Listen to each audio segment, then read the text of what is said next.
Hello and welcome to DCTV Gold, the weekly show on DCHS Live. We have a great show planned for you today. A fascinating video essay about the Great Depression. Showcasing a new product hitting the market. A look at how students are preparing for the SAT next week. And 2 videos about Black History Month. All of that and more on this week's DCTV Gold.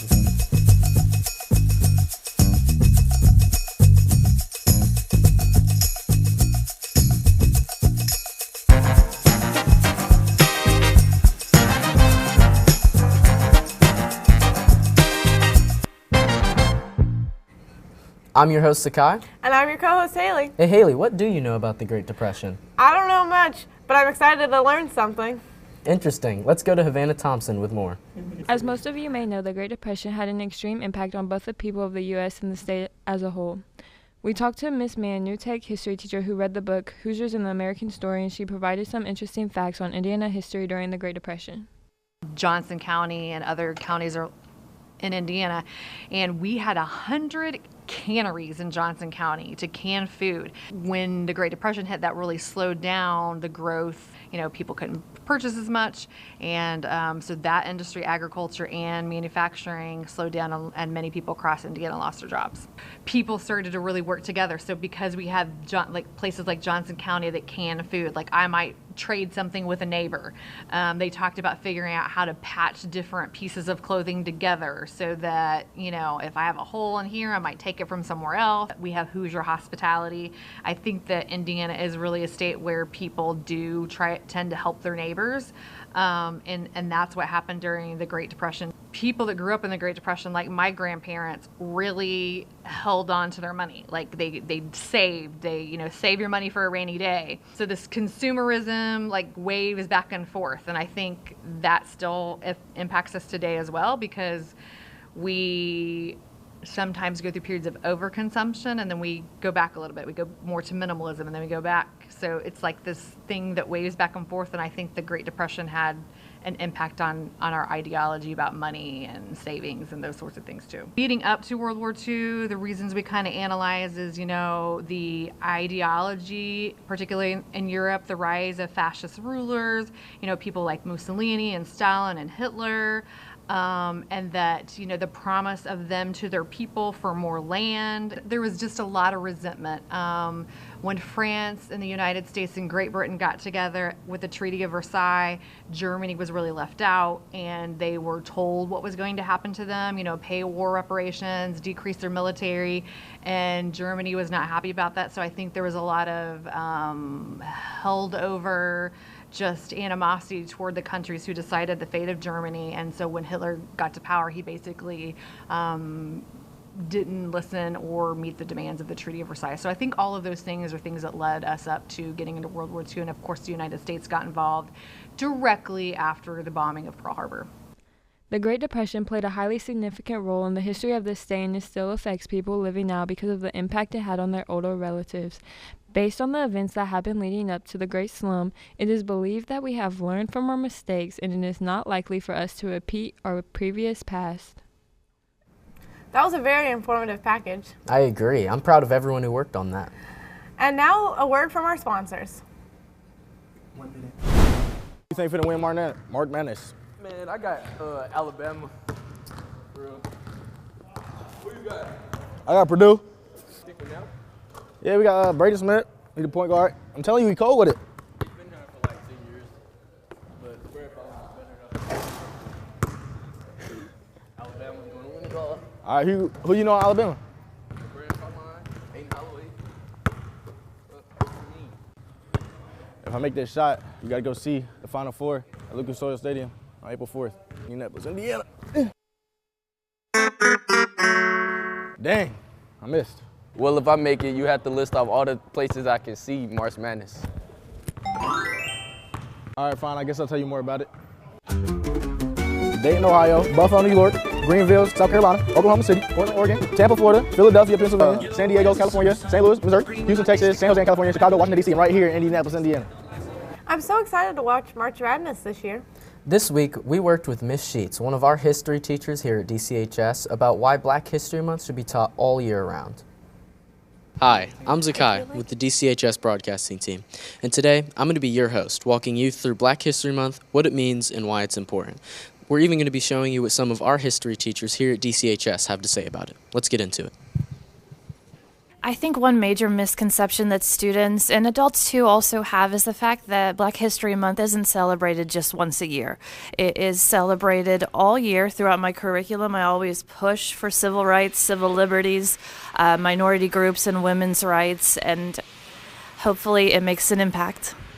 As you can see, our teachers here at Decatur teach about Black History Month all year round, rather than just on Black History Month. Let's see what else Ms. Sheets has to say about this. I think one of the best ways to do it is to make it personal. So many of our civil rights leaders have great stories, and many of them are still alive.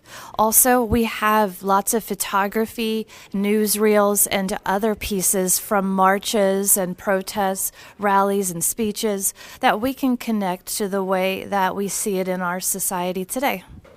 Black History Month is a month used to commemorate all the black figures that fought for their freedom and our freedom today as Black Americans, such as Harriet Tubman, Frederick Douglass, and MLK. Now we'll go back to Ms. Sheets with more questions. It's a way to remind people to keep fighting, while also remembering those that came before us and paved the way and the legacy of what we have yet to accomplish. We have one more interview from Ms. Sheets to continue talking about Black History Month, why it's important, and why it should be taught all year round rather than just on Black History Month. Let's go to Ms. Sheets for the last question and see what she has to say. One of my personal heroes is John Lewis. He was a civil rights leader and recently, unfortunately, passed away. But one of his biggest messages in the civil disobedience, nonviolent protest realm is to get out there and create what he called good trouble. That's all we have for you guys today. We hope you enjoyed our video essay on Black History Month. I've been your host, Zakai, and I'll see you guys in the next video. It was a lot of fun working with Ms. Sheets on that. But what if I want to know more about historical Black figures in Black history? Well, here's a deeper dive into it. Here's Jaxon Sweat. As you know, February is Black History Month. So today we'll be talking about the three most important African American people in history: Rosa Parks, Frederick Douglass, and Barack Obama. Rosa Parks was best known as the mother of the civil rights movement. She is best known for, in 1955, her refusing to move from a seat on a bus in Montgomery, Alabama, in defiance of the Jim Crow racial segregation laws, which sparked the Montgomery bus boycott. Her famous refusal to give up her bus seat on December 1st, 1955, wasn't just about being tired. It was a deliberate act of defiance against segregation. Even before the bus boycott, she already was arrested for a similar act of defiance in March 1955, months before our iconic protest. Frederick Douglass is best known as a towering figure in the abolitionist movement. He escaped slavery to become a national leader. He influenced statesmen and advocated fiercely for human rights, including racial equality, women's suffrage, and education. He founded several newspapers, including the North Star, to further the abolitionist cause and advocate for black rights. Frederick Douglass was an American social reformer in the 1800s. He was most known for being the most important leader of the civil rights movements for African Americans in the 19th century. Barack Obama was the 44th president of the United States. He was the first African American president we had, though. He served as the Democratic Party, and he served as a U.S. Senator representing Illinois before he was president. As we wrap up, let's remember that Black history is not just something we recognize for 1 month. It's a powerful part of our everyday story, from leaders and innovators to artists, athletes, and activists. That was lots of good information. And now a word from our other sponsor. Has your life been filled with nothing but dread? Are you ready to take matters into your own hands? Then you need Reaper Feature, a skeleton mask that scares unsuspecting victims. Just slip on the Reaper Feature, sneak up on them, and watch them have a heart attack as they bear witness to your glory. Call this number, and you can have 2 Reaper Features for the price of 1, only costing $299.99. Call now. What are you doing? I'm trying to call the number. Okay, whatever. Well, juniors will be taking the SAT next Tuesday. DCTV GOLD reporter Havana Thompson put together a report on how students are preparing. The month of March is approaching faster than expected. Juniors at Decatur Central High School are anxious for the SATs taking place on March 3rd. Students have been preparing for them in class with teachers so well as their own time. We talked to teachers and students to see the different ways everyone was preparing and getting ready for the SATs. I have a lot of mixed emotions about the SAT. I'm not sure if it is the most accurate representation of what a student is capable of doing. And I'm not sure if our kids put their heart and soul and like try their hardest into it. So I'm not sure if the data is necessarily as useful as we would like for it to be. I think it's really important for students to understand that the SAT is something that colleges really look for, especially those that plan to go to college. But even if you don't go to college, it's something that even some job employers are going to potentially be looking for now that it's a requirement for students to graduate. It's something that I would believe that employers are going to be looking for just as much as universities will as well. Standardized tests are boring as all get out, you know. So we do a question of the day and I try to make it kind of fun. I think I would toss it out, and how I would determine eligibility for colleges is I would do a personal interview with students, but I understand that is completely unrealistic as far as like how much time that would take and effort on everybody's parts. It's important for some students, you know, but like athletes, I don't think it's that important. But we should still do like our best at it. Without a doubt, everybody has their own unique and effective ways to prepare for the SATs. Good luck to all the students, and remember to study and lock in. Man, I can't believe I'm still on hold. I don't think that's a real product. It has to be real. Well, anyway, that's all we have for today's episode.